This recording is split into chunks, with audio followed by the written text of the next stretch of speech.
কত ভক্তের কথা বলবো, কত মুসলমান ভক্ত বিধর্মী হয়েও ভগবানকে যারা ভালোবাসে তাদের কোনো জাত থাকে না। যেমন নাসির মাহমুদ, আব্দুল করিম, কাজী নজরুল ইসলাম, চাঁদ কাজী, যারা নিজেকে সঁপেছিলেন গৌর চরণে। হ্যাঁ, তা সেই যে আদিশক্ত গ্রাম নিবাসী গোবর্ধন দাসের একমাত্র ছেলে এই রঘুনাথ দাস। গোবর্ধন দাস তিনি একটু ভক্তি মার্গের ছিলেন মা। তিনি যেখানে ধর্মীয় কাজ হতো দান ধ্যান করতেন, যেখানে ভগবানের সেবা হতো দান করতেন, কারণ তিনি জমিদার ছিলেন, তো তার তো কিছু অভাব ছিল না। এখন তার মনের বাসনা যে আমার ছেলে, আমার সন্তান, তারও যেন কৃষ্ণ পদে মতিগতি থাকে। সব মা বাবাই তাই চায় ছেলে মেয়েদের যেন ভগবানের চরণে মতি থাকে, প্রত্যেকটি মা বাবা চায়। এখন গোবর্ধন দাস তার স্ত্রীকে বলেছে, দেখো ছেলেকে যদি কৃষ্ণপদে মতিগতি করাতে চাও তাহলে ওকে ঘরে রেখে দিলে হবে না, যেখানে সাধু সঙ্গ হবে, বৈষ্ণব সঙ্গ হবে, সেইখানে নিয়ে যেতে হবে। নিতাই গৌর হরিব। কারণ বৈষ্ণবের চরণধ্বনি না গ্রহণ করলে, বৈষ্ণবের চরণ রজ অবনীর সুখ সম্পদ, শোনো ভাই দিয়া এক মন, আশ্রয় করিয়া ভজে তারে কৃষ্ণ নাহে ত্যাজে, আর সব মরে অকারণ। বৈষ্ণবের চরণ জল কৃষ্ণ ভক্তি বল, আর কিছু নাহি বলবন্ত, বৈষ্ণবের চরণ রেণু মস্তকের ভূষণ বেনু, আর কিছু নাহি ভূষণের অন্ত। তাই বৈষ্ণব সঙ্গ করাতে হবে। ভক্তি রাজ্যে প্রবেশ করতে গেলে সবার আগে চাই সাধু সঙ্গ। তা তুমি যেখানে হরিনাম কৃষ্ণ নাম হবে সেইখানে সন্তানকে নিয়ে যাবে। প্রতিদিন গোবর্ধন দাসের স্ত্রী সন্তানকে নিয়ে যেখানে সাধু সঙ্গ হয়, কৃষ্ণ কথা হয়, সেখানে নিয়ে যায়। কোলের মধ্যে বসিয়ে রাখে। ছোট শিশু, কিছুই সে বোঝে না, তার জ্ঞান বুদ্ধি তো এখনো হয়নি, কিন্তু মায়ের কোলে বসে বসে প্রতিদিন সে কি দেখে, সবাই একে অপরকে জড়িয়ে ধরে আলিঙ্গন করছে, কেউ বা কাঁদছে, কেউ বা ধুলায় গড়াগড়ি দিচ্ছে, কেউ কৃষ্ণ কৃষ্ণ বলে চিৎকার করছে। সে বুঝুক বা না বুঝুক, দেখতে তো পাচ্ছে। এটাই তার মনের ভিতরে প্রশ্ন যে সেই মানুষটি কে, যার কথা শুনে জগতের জীব এমন পাগল হয়ে যায়। আহা, এই তার মনের মধ্যে প্রশ্ন। দেখতে দেখতে ছেলে বড় হচ্ছে মা, একটু একটু করে ছেলে বড় হচ্ছে, আর মনের ভিতরে তার প্রশ্ন জেগে উঠেছে, যার রূপের কথা এত মধুর, যার গুণের কথা এত মধুর, যার কথা শ্রবণ করে চোখে না দেখে জগতের জীব পাগল হয়ে যায়, না জানি সাক্ষাৎ দর্শন আরো কত মধুর। তার মনের বাসনা, যাকে শিশুকাল থেকে শুধু শুনেই গেলাম, যার মহিমা শুনলাম, যার গুণের কথা শুনলাম, কিন্তু চোখে তাকে দেখতে পেলাম না। যদি কোনোদিন তাকে একবার দেখতে পাই, না জানি মানব জনম ধন্য হবে। গোবর্ধন দাসের ছেলে রঘুনাথ দাস আজ করুণাময় গোবিন্দের দর্শন পাওয়ার জন্য এবার পথে পথে হা কৃষ্ণ কৃষ্ণ বলে ঘুরে বেড়ায়। ছেলের বিবাহের উপযুক্ত বয়স হয়েছে, কিন্তু বাবা পড়ে গেল চিন্তায়। কি চিন্তা? ভগবানের গুণকথা শুনতে শুনতে ছেলে তো পথের পাগল হয়ে গেল। সে যদি এইভাবে পথে পথে ঘুরে বেড়ায় তাহলে আমার জমিদারি রক্ষা হবে কি করে? নিতাই গৌর হরিব। মনের মধ্যে চিন্তা। আমাদের ঘরে সন্তান আসলে দেখবেন অনেক ঘরেই আছে, একটু ভক্তি রাজ্যে যদি প্রবেশ করে আমরা বাধা দিই, যাস না বাবা, এই পথে যেতে নেই।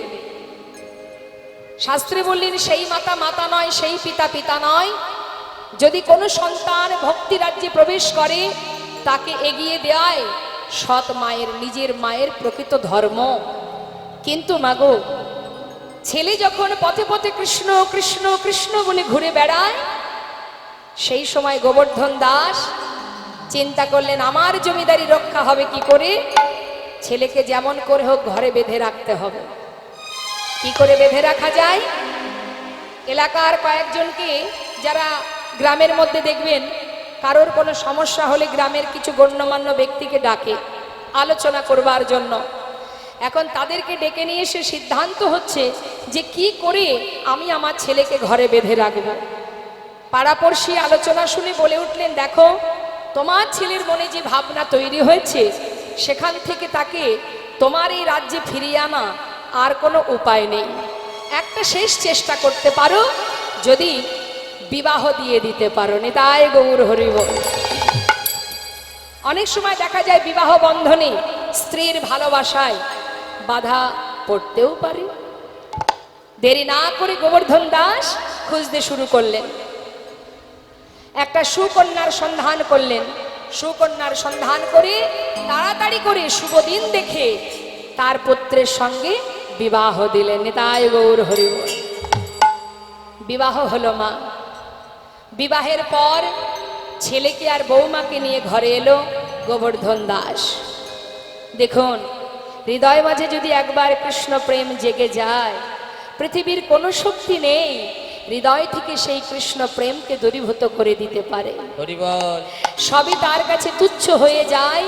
যে জন গোবিন্দকে ভালোবাসে তার মন থেকে কোনোদিন সেই ভক্তি কেউ সরাতে পারবে না, কোনো শক্তি সরাতে পারবে না। গোবর্ধন দাস বিবাহ দিল ঠিকই, নিজের স্ত্রীকে নিয়ে রঘুনাথ দাস ফিরে এলো ঘরে। পরের দিনটাকে কি বলে মা? বিবাহের পরের দিন কাল রাত্রি। সেই দিন শ্বশুর মশাই নতুন বৌমাকে কাছে ডেকে নিলেন। মা, তোমাকে আমার বাড়ির বৌমা করে এনেছি কেন জানো?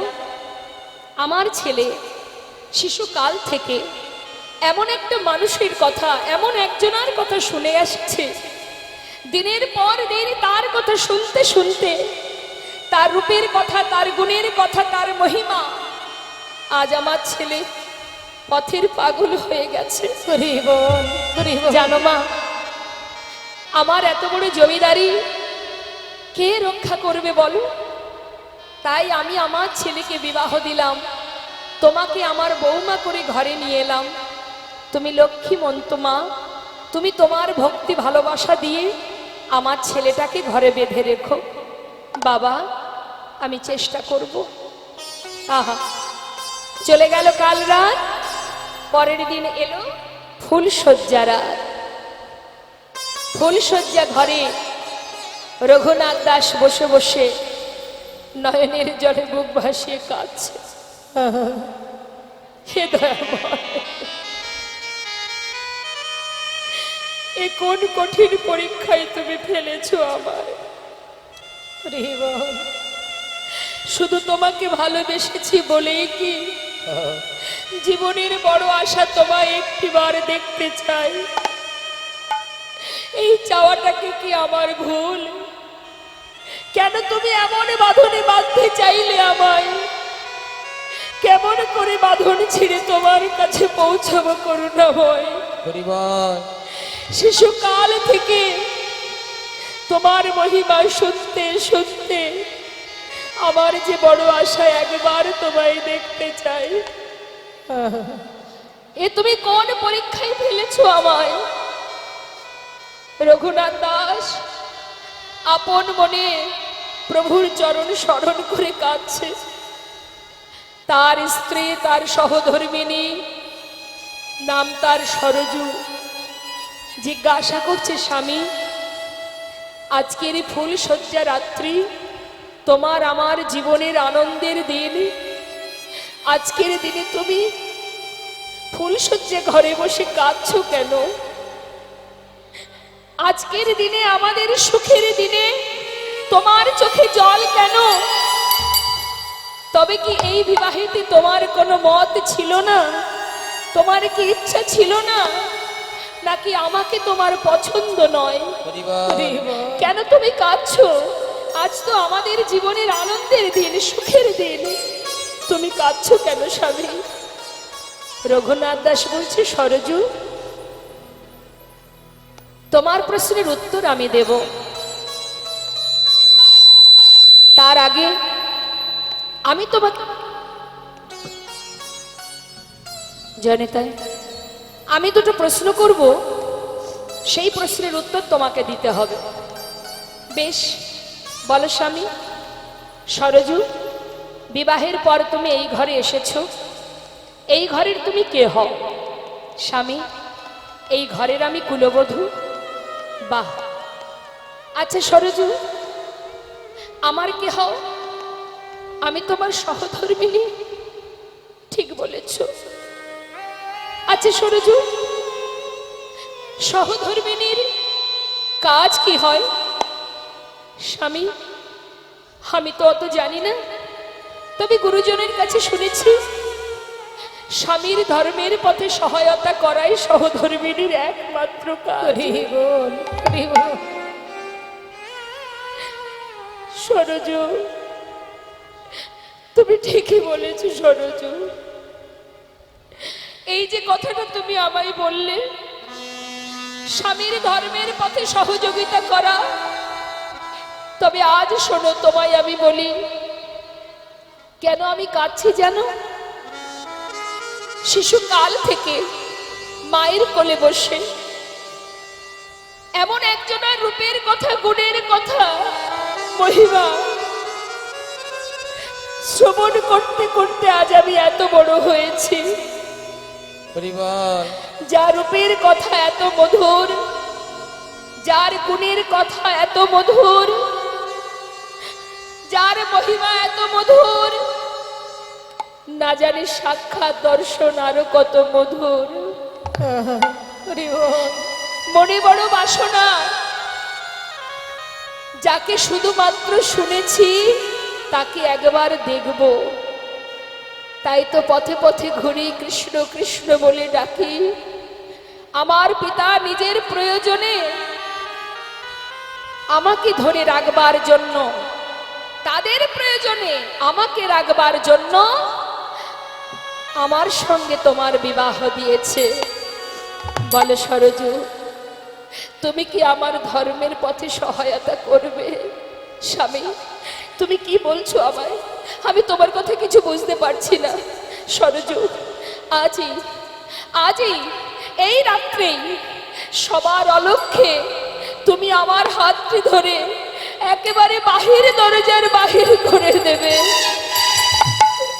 পারবে সরজু? বলো, তুমি আমার জন্য এটুকু করতে পারবে? সরজু পড়েছে বিপদে। মা, কি করব আমি? একদিকে শ্বশুরের বাক্য, মা তোমার ভালোবাসা দিয়ে ছেলেটাকে ঘরে বেঁধে রেখো, ও ছাড়া যে আমার আর কেউ নেই। একদিকে স্বামীর বাক্য, সরজু চিরতরে সেই মানুষটাকে একবার দেখতে দাও। আমি কোন পথে যাব? কি করা উচিত আমার? বড় চিন্তায় সরজু।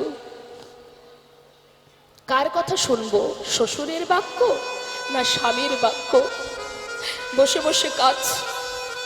কিছুক্ষণ পর মনে মনে ভাবলেন, মা, জগতে সবার কথা অমান্য করা যায়, শ্বশুরের কথাও অমান্য করা যায়, স্বামীর বাক্য তো লঙ্ঘন করা যায় না।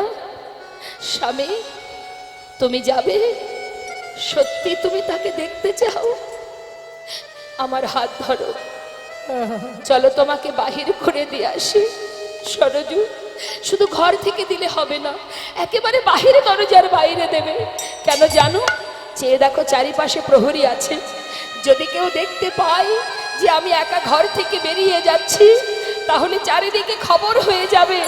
তাই তুমি আমার সঙ্গে থেকে আমাকে একেবারে বাহিরের পথে নামিয়ে দেবে। স্বামী, তাই হবে। আমার হাত ধরো। শুধু তোমার কাছে আমার একটি নিবেদন, স্বামী গো,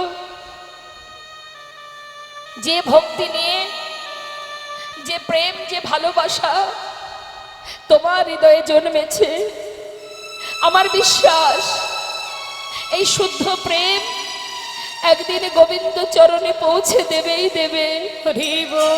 শুধু তোমার কাছে আমার একটাই চাওয়া, যেদিন তুমি তার দেখা পাবে, স্বামী গো, আজই তোমার সঙ্গে আমার প্রথম দিন, তোমার সঙ্গে আজই আমার শেষ দিন, আর তো দেখা হবে না।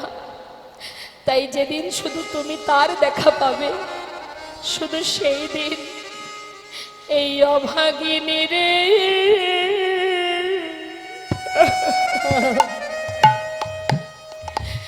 তুমি করো করো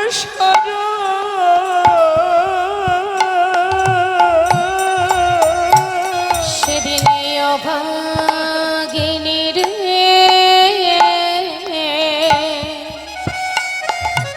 তাই গৌর হরি বল তুমি করো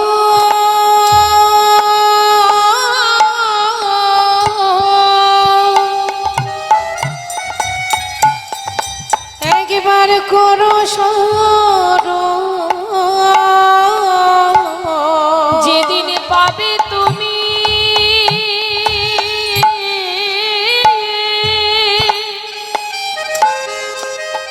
পাবে তুমি ওই গোবিন্দ গোবিন্দ চরণ সেদিন অভাগিনী রে একবার করো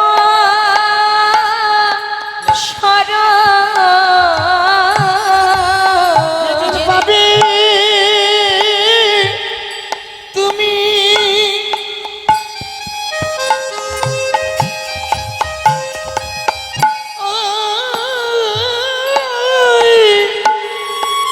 ওই গোবিন্দের চরণ এই হরি বল অভাগিনী রে করো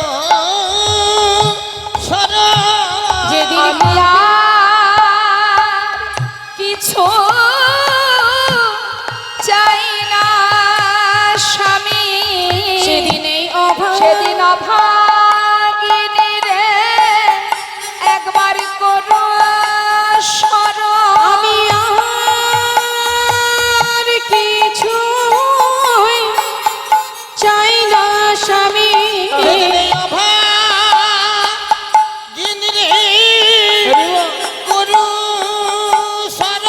যেদিন পাবে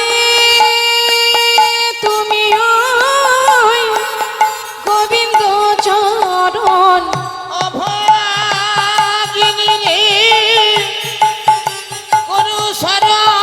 যেদিন পাবে তুমি ওই গোবিন্দ চরণ স্বামী তোমার চরণে আমার এই নিবেদন সেদিন অভাগিনী রে একবার করো স্মরণ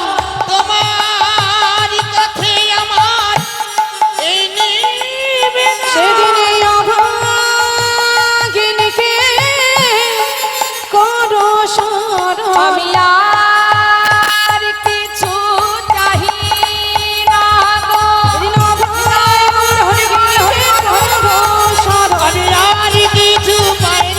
সেদিন অভাগিনীকে করো স্মরণ চোখে না দেখে কৃষ্ণ নাম শ্রবণ করে চিরতরে ঘর ছেড়ে পথে নেমে শ্রীধাম বৃন্দাবনে গিয়ে সেই রঘুনাথ দাস গোবিন্দ দর্শন পায়। তাই মাগো, ভক্ত হওয়া অত সহজ কথা নয়। আমরা ভগবানকে যতটুকু ভালোবাসি তার থেকে দ্বিগুণ অহংকার করে বসি, আর অহংকার ভগবান সইতে পারে না। আজ দেখুন শাস্ত্রে বলছে নিন্দিত হাট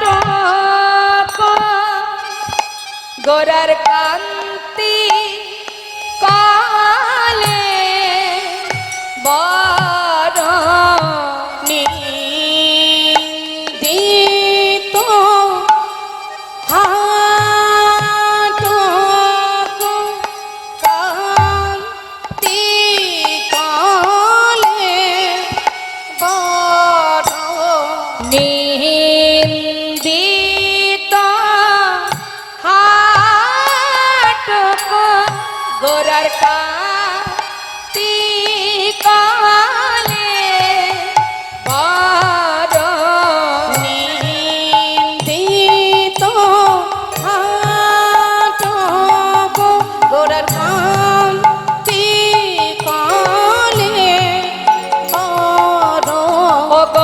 গরবিত মার কুমার প্রাণী সজনী গরবিত মারো কুমার প্রাণ সজনী ও গরবিত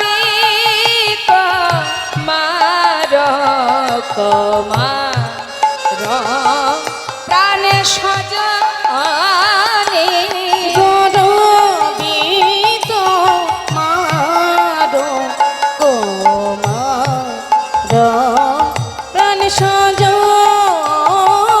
আমি কাঁচা সোনা কিসে বাগনে আমি কাঁচা সোনা কিসে বাগনে আমার গৌরাঙ্গে রূপিলাবনি কাঁচা সোনা কিসে আমার বাগনে গৌর অঙ্গে রূপলাবনী কাঁচা সোনা কিসে বাগনে লাখ বান হেমাজিনী গৌরাঙ্গের রূপ লাবণী সে যে লাখ বান হেমাজিনী চাচা সোনা কিসে বাগনে আমার গৌর অঙ্গে রূপলাবনী কাঁচা সোনা কিসে বাগনে গৌরাঙ্গের রূপ লাবণী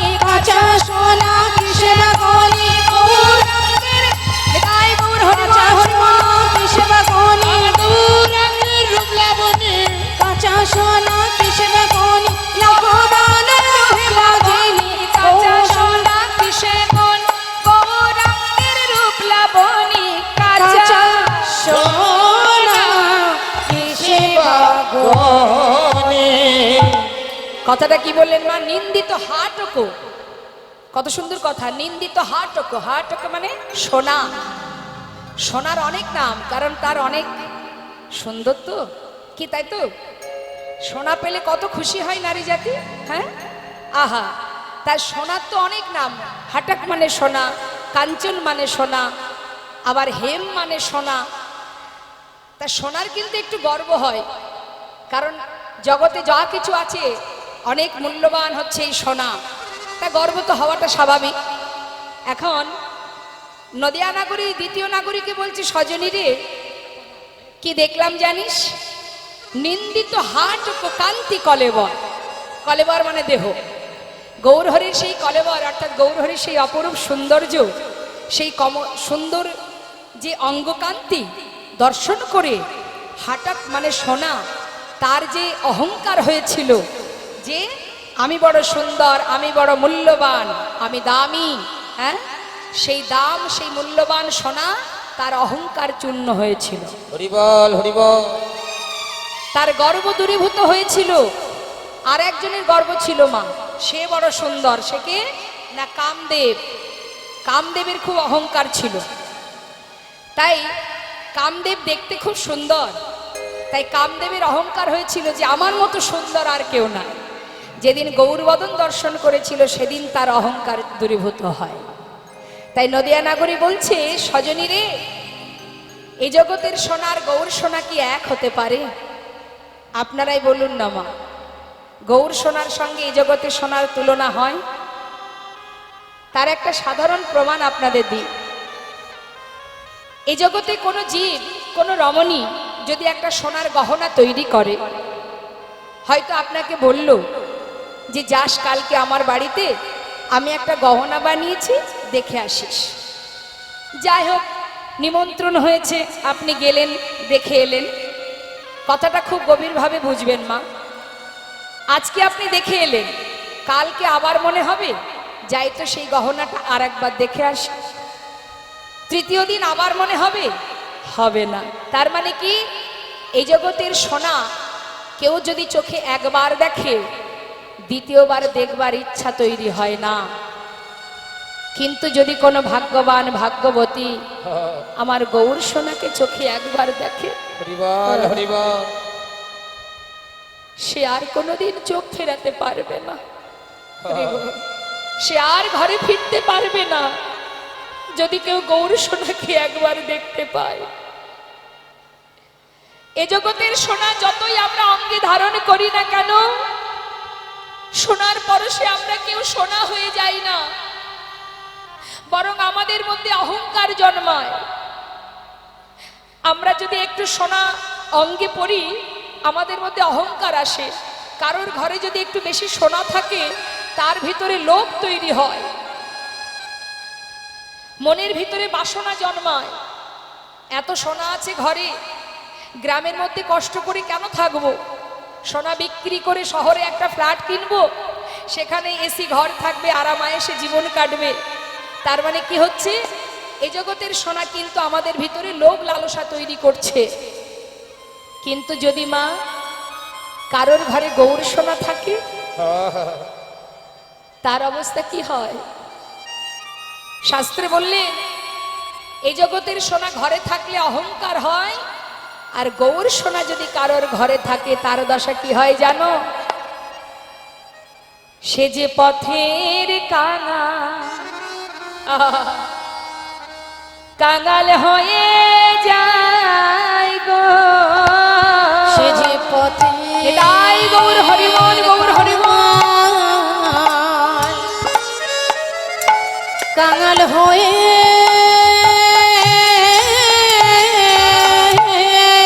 হরিবল হরিবল।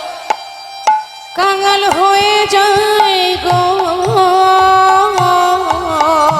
যদি গৌর সোনা, গৌর সোনা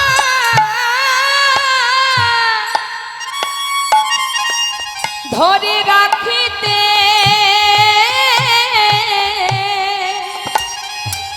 রাখিতে পারে,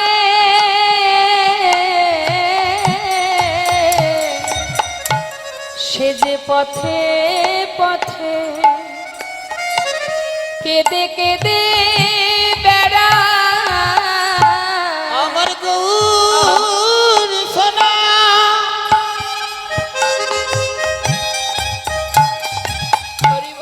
গৌর সোনা ধরে ধরে রাখিতে পারে, সে যে পথে পথে ঘুরে ঘুরে বেড়ায়। যারা দেখবেন ঘরে গোপীনাথ বিগ্রহ, গৌর নিতাই বিগ্রহ, রাধা কৃষ্ণের বিগ্রহ সেবা দেন, জীবের দ্বারে দ্বারে ভিক্ষা করে, যারা একটু অর্থশালী হয়, তারা মনে মনে ভাবে আহা বেচারা বড় অসহায়, কাঙাল ভিখারি রে, কাঙাল ভিখারি। কিন্তু জেনে রাখবেন ভিখারি কিন্তু তারা নয়, যারা অট্টালিকা পরি বসে আছে তারাই প্রকৃতপক্ষে ভিখারি। কারণ আজ যে অট্টালিকায় বসে আছে, কাল যেদিন প্রাণ পাখিটা চলে যাবে, ওই অট্টালিকা ফেলে চলে যেতে হবে। কিন্তু যখন আমরা ফিরে যাব, যাবার সময় বিচার সভায় যখন বিচার হবে, তখন যদি আমাদের পিতা জিজ্ঞাসা করে যে মনুষ্যকুলে জন্ম পেয়ে ভবে গিয়ে করেছো কি, আর আমার কাছে এনেছো কি, দেবার মতো বলার মতো কিছুই আমাদের থাকবে না। কিন্তু যে জন কৃষ্ণ ধনে ধনী, যে জন গৌর ধনে ধনী, শাস্ত্রে বললেন জগতে সেই হচ্ছে মহা ধনে ধনী। তাদের মানব জনম ধন্য, তাদের জীবন ধন্য, মনুষ্যকুলে জনম পাওয়া তাদের ধন্য, যে জন গৌর ধনে কৃষ্ণ ধনে ধনী। তার প্রমাণ কৃষ্ণের প্রিয় সখা সুদামা জীবনের সব কিছু হারিয়ে দাঁড়ে দাঁড়ে ভিক্ষা করে সংসারের মধ্যে কোনো রকমে দিন কাটিয়েছিল। সেই সুদামার অবশেষে ভগবান কৃষ্ণের দ্বারকায় সোনার সিংহাসনে সুদামাকে বসিয়েছিলেন। তাহলে কে ধনী? গাছতলাতে জীবন কাটিয়ে গোবিন্দের সোনার সিংহাসনে বসেছিলেন যিনি, সুদামা, সে ধনী? নাকি আমরা অট্টালিকা পরি বসে আছি, আজ বাদে কাল প্রাণ পাখি চলে গেলে আমাকে ঘর থেকে পথে নামিয়ে দেবে, আমি ধনী? হরি বল হরি বল। তাই তো শাস্ত্রে বললেন, গৌর ধনকে, গৌর সম্পদকে, গৌর সোনাকে যে জন হৃদয়ে ধরে রাখতে পারে সে যে মহাধনে।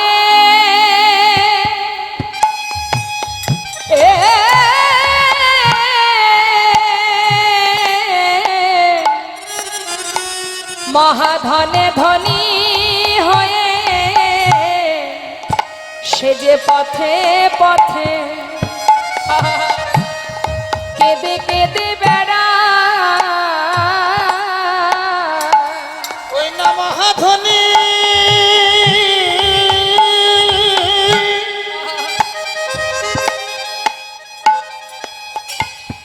ধনী হয়ে পথে পথে কেঁদে কেঁদে ঘুরে বেড়ায়। বলে গৌর কৃপা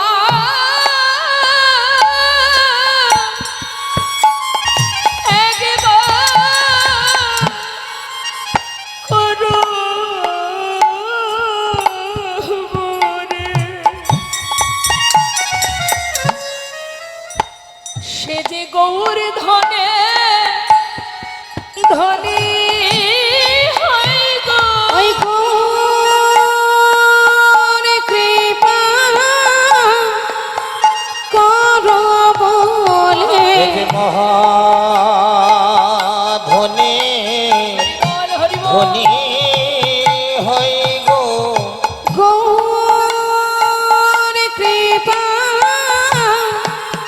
করো সে যে বলে পথে পথে হরি বল হরি বল। ঘুরে বেড়ায়। সে যে মহাধনে ধনী হয় গো। বলে একবার মরে কৃপা করো মহাধনে ধনী হয়ে।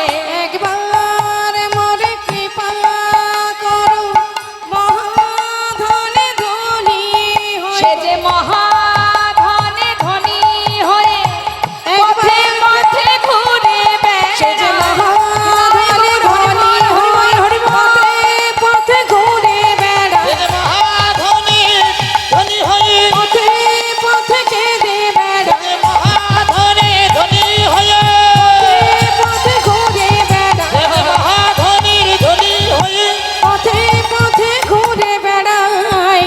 সে যে সে যে পথের কাঙাল হয়ে যায় গো। আমরা গর্ভবতী, আমাদের গর্ব হওয়া উচিত। আমরা সবাই ভাগ্যবতী। আমাদের করুণাময় গৌর সুন্দর যিনি আমাদের এই নদিয়ার মাঝে এসেছেন, যিনি জীবের হাতে ধরে পায়ে ধরে হরিনাম দিয়েছেন। আমাদের এটা অহংকার, এটা আমাদের গর্ব যে কলির ভগবান গৌর সুন্দর যিনি এসেছিলেন বাঙালি মায়ের ঘরে, যিনি বাংলা ভাষায় কথা বলেন। আমরাও সেই বাঙালি, আমরাও বাংলায় কথা বলি। তাই সেই করুণাময় গৌর হরিকে নদিয়া নাগরী আজ বলছে, জানিস সজনী আমি দেখলাম নিন্দিত হাট কো কান্তি কলেবর গর্বিত মার কুমারং। শুধু তাই নয় রে, শোন শোন একটা মজার কথা বলি। আমরা যদি কোনো হাসির কথা কাউকে বলতে যাই, আগে বলবো তারপরে তো হাসবো, কি মা তাই না? আগে ঘটনাটা বলবো, তারপরে আমি আপনি দুজনে মিলে হাসাহাসি করব। কিন্তু নদিয়া নাগরী বলছে, জানিস সজনী আমি কি দেখলাম? শুনে রাখ, শোন তাহলে কি বলছে।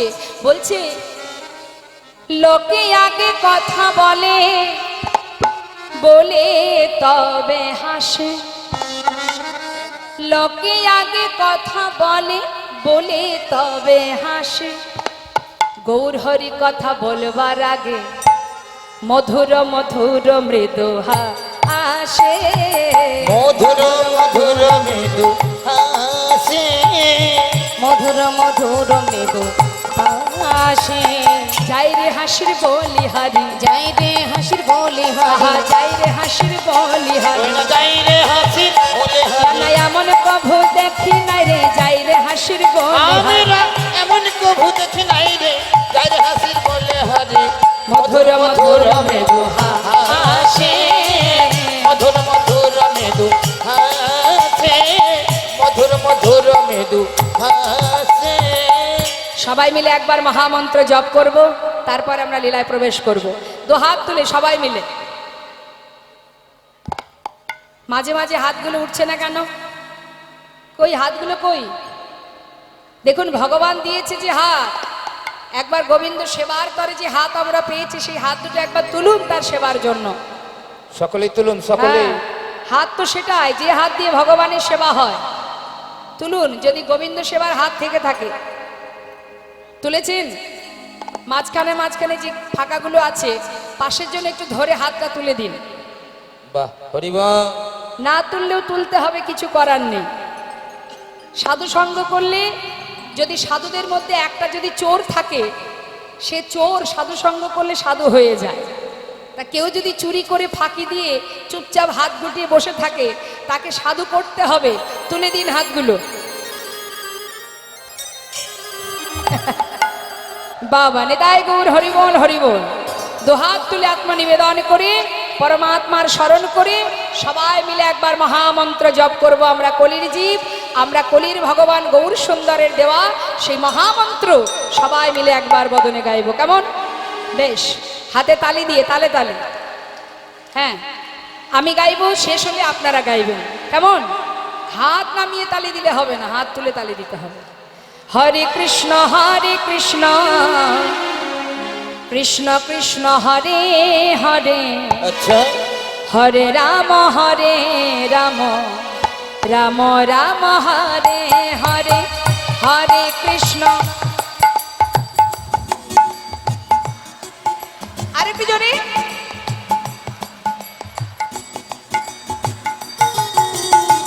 হরে কৃষ্ণ কৃষ্ণ কৃষ্ণ হরে হরে, হরে রাম রাম রাম হরে হরে, হরে কৃষ্ণ কৃষ্ণ।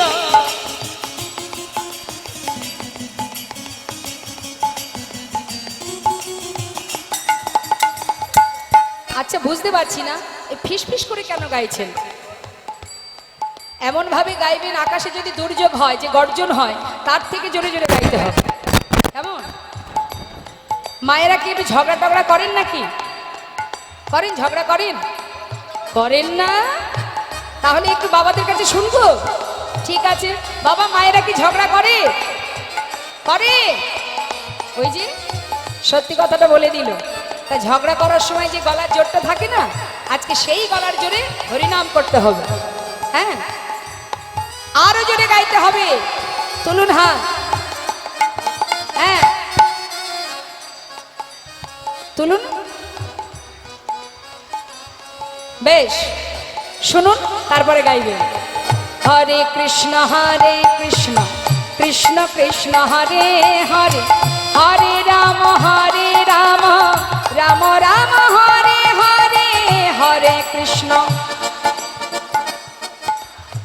হ্যাঁ, বাবা বাবা। হরে কৃষ্ণ কৃষ্ণ কৃষ্ণ হরে হরে, হরে রাম রাম রাম হরে হরে। বলুন বলুন বলুন। বাবা, আরেকবার। হরে কৃষ্ণ কৃষ্ণ কৃষ্ণ হরে হরে, হরে রাম রাম রাম হরে হরে, হরে কৃষ্ণ কৃষ্ণ।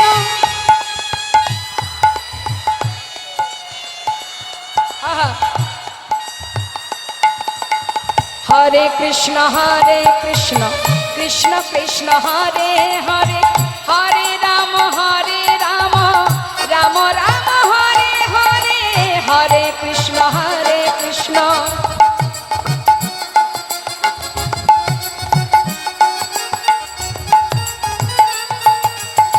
হরে কৃষ্ণ কৃষ্ণ কৃষ্ণ হরে হরে, হরে রাম রাম রাম হরে হরে, হরে কৃষ্ণ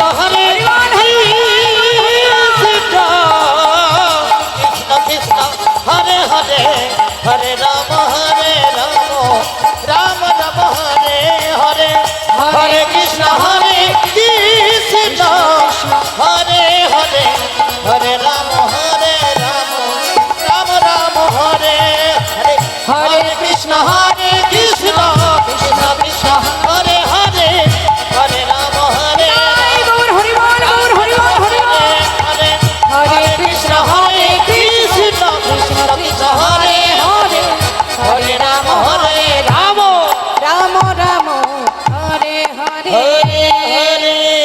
জয় রাধেশ্যাম, জয় নিতাই, জয় গো।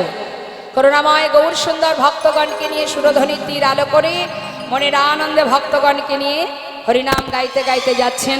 লীলার পাশে দাঁড়িয়ে বৈষ্ণব মহাজন পদাবলিতে বললেন, দেখো দেখো কি বলছেন মহাজন। হে রাধা মোহনা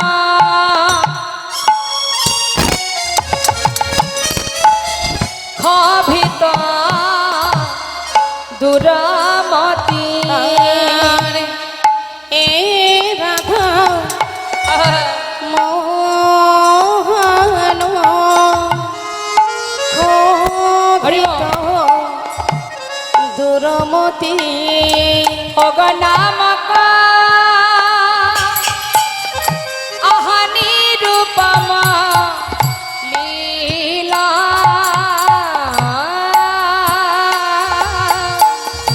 অগনামক নিরূপম লীলা। ওই না নামক আদি নিরূপম লীলা। ওগো নামক ওই নিরূপম লীলা। অগয়েই বাসনা। মহাজন বলছেন মা, যিনি পদ লিখেছেন তিনি শেষে কি বলছেন, দীনতা প্রকাশ করছেন। হে প্রভু, অগয়েই বাসনা আমার মনে, এই বাসনা আমার মনে যেন চরণে সেবা দিতে পারি। এই বাসনা শুধু আমার ওই না মনে। চরণ সেবা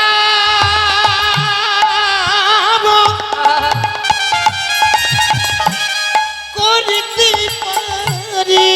হরিব বলে এই বাসনা আমার মনে। অগনামক নিরূপম লীলা নামক নিরূপম লীলা। জানে তাই জয় গৌর। এত সময় আমরা গৌর কথায় ছিলাম, চলে যাব লীলা কথায়। তো লীলা কথায় যেতে গেলে তো একটু বৃন্দাবনে যেতেই হবে। এত সময় ছিলাম নবদ্বীপ ধামে, যাব বৃন্দাবন ধাম। তো চলুন দেখি সবাই মিলে একবার বৃন্দাবনে চলে যাই, উলুধ্বনি হরিধ্বনি করে একটা ভজন গান শুনতে শুনতে বৃন্দাবনে প্রবেশ করব। জয় রাধেশ্যাম, রাধে রাধে, জয় রাধেশ্যাম, জয় রাধে রাধেশ্যাম। বৃন্দাবনের রাজা কে মা? কৃষ্ণ। কেন নন্দ মহারাজ? কংস কংস তিনিও নন। তাহলে কংস মহারাজ? তাও নয়। তাহলে কে রাজা? আলা ভোলা গোয়ালিনী। আচ্ছা, তো চলুন গোয়ালিনীর নাম গাইতে গাইতে চলে যাই। হ্যাঁ, হরি বল। চিন্তা করুন আমার গোবিন্দ কত দয়াল, গোটা 84 ক্রোশ বৃন্দাবনটি আমার রাধানীকে দিয়ে দিয়েছে। হ্যাঁ, কত ভালোবাসে, পুরো বৃন্দাবনটাই দিয়ে দিয়েছে। তাহলে বৃন্দাবনের সরকারকে? রাধা রানী। রাধে রাধে। তা চলুন যাই, একবার রাধা নাম গাইতে গাইতে যাই সবাই মিলে বৃন্দাবন ধামে। আর একটু কষ্ট দেব? দেব কষ্ট? আমার জন্য নয়, যা যা নিজের জন্য। তুলুন দেখি দোহা। রাধে রাধে রাধে রাধে। রাধে। চলো চলো চলে যা, আচ্ছা, চলো চলে যা কোথায়? বৃন্দাবনে চলো রে সবাই। চলো চলো চলে যায়, চলো চলে যায় বৃন্দাবনে চলো রে সবাই। চলো চলো চলে যাই, চলো চলে যাই বাবা। বৃন্দাবনে চলো রে সবাই। আহা শ্রীমতীর সাথে লয়ে, দেখো শ্রীমতীর সাথে লয়ে হোলি খেলিছে কানায়। চলো চলে যাই, বৃন্দাবনে চলো রে সবাই। চলো চলো চলে যাই বৃন্দাবনে চলো রে সবাই। রাধে রাধে। রাধা রানী কি জয় শ্যাম সুন্দর কি জয়।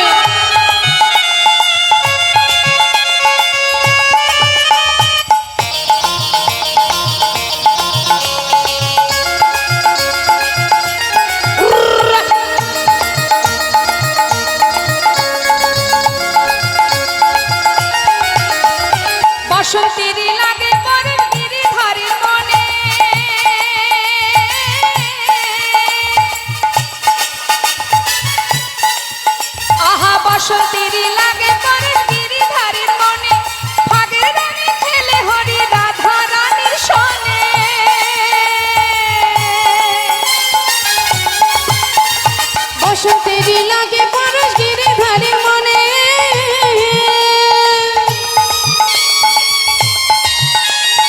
আগে রঙে খেলে হোলি রাধা রানী সহনে রঙিন হন কানুর রঙে, দেখো রঙিন হন কানুর রঙে, ওগো আয়ানের ঘরণী তাই চলো চলে যাই বৃন্দাবনে চলরে সবাই। চলো চলো চলে যাই বৃন্দাবনে চলো রে সবাই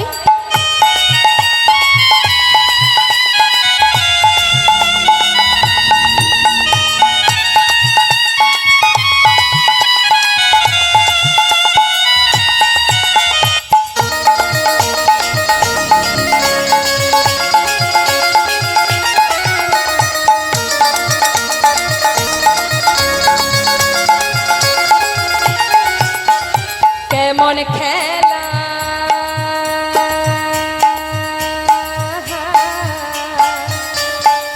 রাধে রাধে কেমন খেলা, দেখো কেমন খেলা, আহা কেমন খেলা খেলে আমার মদন মোহন, মদন মোহন প্রেমের রঙে রাঙায় হয় আবালারি মন।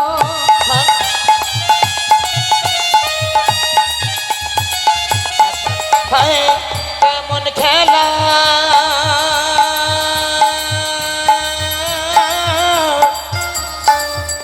ওই কেমন খেলা, কেমন খেলা খেলে আমার মদন মোহন প্রেমে রাঙে রাঙালে হয় আবুলার মন। শ্রীমতীর ওই নাচব মদন, তাই নাকি দেখে শ্রীমতীর ওই নাচব মদন, ওগো কৃষ্ণ চূড়া রাঙা গায়ে চলো চলে যাই বৃন্দাবনে চলো রে সবাই একবার চলো চলে যায় বৃন্দাবনে চলো রে সবাই। ওই বৃন্দাবনে চলো রে সবাই বৃন্দাবনে চলো রে সবাই বৃন্দাবনে চলো রে সবাই। বৃন্দাবনে চলো রে সবাই বৃন্দাবনে চলো রে সবাই। বলিয়ে রাধা রানী কি জয় কে কে ভালোবাসেন রাধা রানীকে দেখি একবার। রাধা রানী কি, জয় শ্যাম সুন্দর কি, জয় বাকে বিহারি লাল কি, জয় রাধেশ্যাম রাধেশ্যাম, জয় রাধে রাধে। মধুময় সুধা বৃন্দাবন, কোথায় হয়েছে তার মা? এখানেই বাড়ি। আচ্ছা, মিনতি মণ্ডল, তার একটু বিপদ হয়েছে, তো যদি এখানে তার মা থেকে থাকেন এক্ষুনি বাড়িতে যান। মিনতি মণ্ডল, দীপালি দে, এখানে মানে মায়ের নাম দীপালি দে। আচ্ছা, তো মিনতি মণ্ডল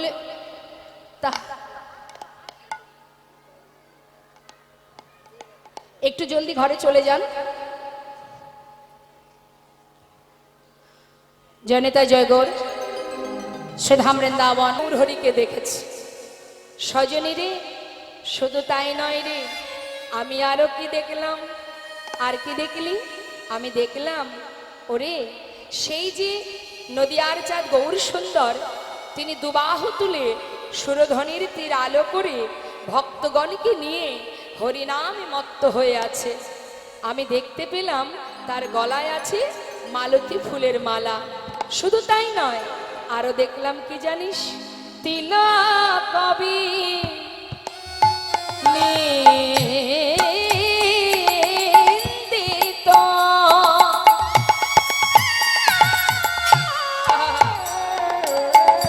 গোরার শশধর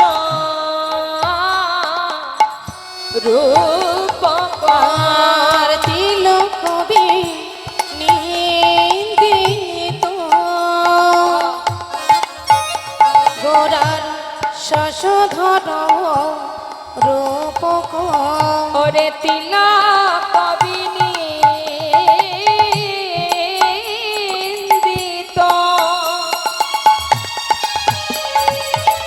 গোরার শশধর রূপকার, তিলক কবি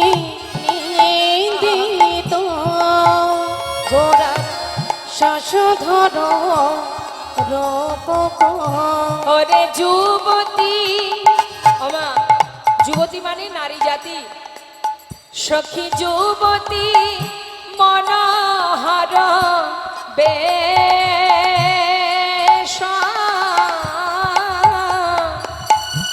আহা যুবতী মনোহর বেশ। সখী যুবতী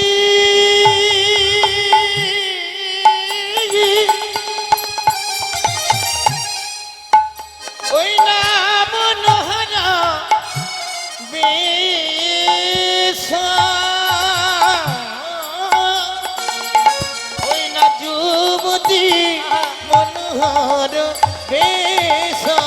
দেখলাম হরিচন্দনে সাজাইছে, হরিচন্দনে সাজাইছে, হরিচন্দনে দেখলাম সাজাইছে, হরিচন্দনে সাজাইছে।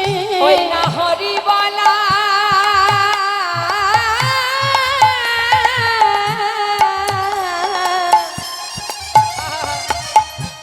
বদন খানি, দেখলাম হরিচন্দনে সাজাইছে, ওই না হরি বলা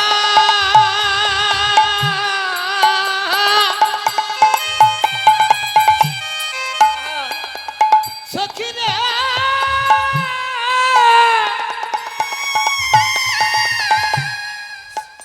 ওই না হরি বলার বদন খানি। হরিবল হরিবল। দেখিলাম হরিচন্দনে সাজাইছে, ওই হরিবলা বদন খানি আমি এই এখনই দেখে এলাম। হরি বলার বদন খানি, এই এখুনি দেখিলাম, আমি হরি বলার বদন ওই না খানি, এই এখুনি দেখিলাম, আমি হরি বলার বদন খানি, এই এখুনি দেখিলাম। হরি বলার বদন খানি হরিচন্দনে সাজাইছে। ওই না যুবতী মনোহর বেশ, ওই না যুবতী মনোহর বেশ। হরিবলা বদন খানি হরিচন্দনে সাজানো, হরিবল হরিবল। তিলক বিনিন্দিত শশধর রূপক। কত সুন্দর কথা। জয় রাধে। শুরু হয়েছে গল্প, একটু ডেকে দিন তো। ওমা কি হয়েছে? হরিবল হরিবল। আপনাদের পাশে যে নদীটা পার হয়ে এলাম, ওই নদীটার নাম কি? ভাগীরথী। ভাগীরথী, বেশ ভাগীরথী বলছেন, পাশে গঙ্গা যোগ করে দিই, পাশেই তো আছে। তা ভাগীরথী যে ভগীরথ এনেছিল, সেই কারণেই তো ভাগীরথী গঙ্গা। হ্যাঁ, তা কাছাকাছি তো আছেন। গৌরহরিকে দেখেছেন তো? নবদ্বীপে গিয়েছেন? হ্যাঁ, দর্শন করেছেন? বাহ বাহ বাহ। তা গৌরহরি কেমন করে দাঁড়িয়ে আছে বলুন তো নদিয়ার মাঝে? ঠিক করে বলবেন কিন্তু। গৌর বাড়িতে গিয়েছেন তো? গৌরহরিকে দর্শন করেছেন? তা গৌর বাড়িতে গৌরহরি কেমন করে দাঁড়িয়ে আছে?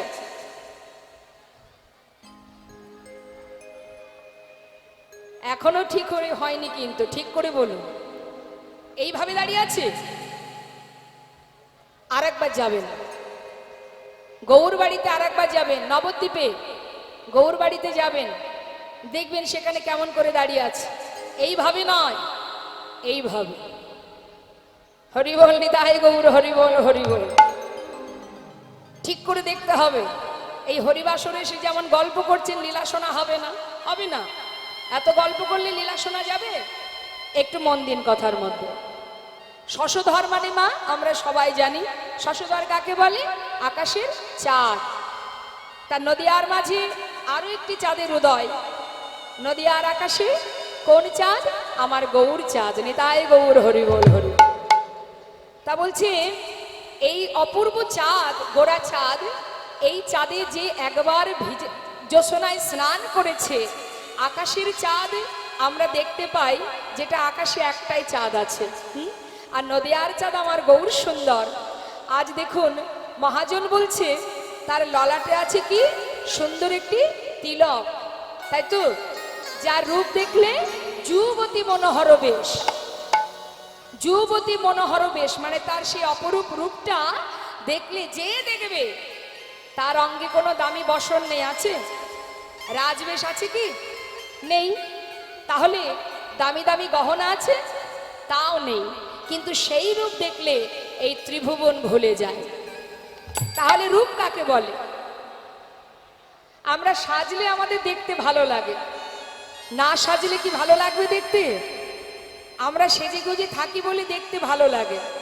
শাস্ত্রে বললেন রূপ তো সেটাই যেটা না সাজলেও ভালো লাগে। হ্যাঁ, সুন্দর হতে সুন্দরতম। শাস্ত্রে তার জন্য বললেন অঙ্গন্যা ভূষিতা নেব্র কৈরিষিত ভূষণা বিনা চেন ভাতি তদ্রূপা মতি কথ্যতে। অর্থাৎ যে অঙ্গে কোনো দামি বসন নেই, দামি বসন ভূষণ নেই, না আছে দামি অলংকার, তথাপিও সেই অঙ্গ সেই দেহ সুন্দর থেকেও সুন্দরতম, যাকে দেখলে ত্রিভুবন ভুলে যায়, জগতের জীব ভুলে যায়, সেই তো হচ্ছে প্রকৃত রূপ। হরি বল। তাই এমন ভুলেছিল, গৌরহরির রূপ দেখে ভুলেছিল, জগতে অনেক প্রমাণ আছে। তাই শুধুমাত্র এক ভক্তের কথা একটু বলবো। মা নবদ্বীপে মা বিষ্ণুপ্রিয়া, তার কথা একবার ভাবুন। মা বিষ্ণুপ্রিয়া সুরধনীতে স্নান করতে গিয়ে গৌরহরির বদন কমলটা দর্শন করেছিল। দর্শন করবা মাত্রই তার নারীত্ব বলতে যা কিছু ছিল সর্বস্ব গৌর চরণে সঁপে দিয়েছিলেন। তাই গৌর হরি বল। আমরা যার কথা শুনতে এখানে বসে আছি তাকে চোখে দেখিনি, কিন্তু তার কথা শোনার জন্য আমরা পাগলের ন্যায় সবাই বসে আছি।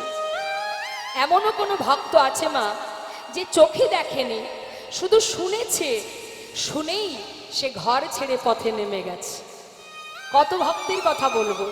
নামাচার্য শিলা ঠাকুর হরিদাস, যিনি নামকে আশ্রয় করে কোনো কিছুর ভয় না করে সারা জীবনের ন্যায় নামকে সম্বল করে পথের বাহির হয়েছিলেন। শুধু তাই নয়, আরো এক ভক্তের কথা বলি। সে হচ্ছে স্বরগোস্বামীর মধ্যে একজন গোস্বামী, যার নাম রঘুনাথ দাস গোস্বামী। তাই গৌর হরি বল। সে তো রূপ দেখেনি মা, কিন্তু শুনে রূপের কথা, গুণের কথা শুনে শুনে ছোটবেলা থেকে বড় হয়েছিল, এবং এক সময় সে পথের পাগল হয়ে যায়। এই যে রঘুনাথ দাস, আমরা স্বরগোস্বামীকে সবাই জানি, জয়রূপ সনাতন ভট্ট রঘুনাথ, শ্রীজীব গোপাল ভট্ট দাস রঘুনাথ। তা রঘুনাথ দাস, যার ঘর ছিল আমাদের নৈহাটি থেকে যদি আমরা বর্ধমানের দিকে যাই, একটা স্টেশন পড়ে যার নাম আদি সপ্তগ্রাম। মন দেবেন কথার মধ্যে। শুধু দেখুন, শুনে পথের বাহির হলো। তাই তো মহাজন পদাবলিতে বললেন যে যুবতী মনোহর বেশ। শুধু আমার আপনার মতো নারী জাতি নয়, কত মানুষকে পাগল করেছে, কত রাজাকে পাগল করেছে। সম্রাট আকবর, সম্রাট আকবর তিনি লিখেছেন, জিও জিও মেরা মন চোরা গোরা, आप ही नाचो तो आप नरसे भरा, ওই ছন প্রভু কো যাই বলি হারি, সম্রাট আকবর তেরা প্রেম ভিখারি। হরি বল, হরি বল।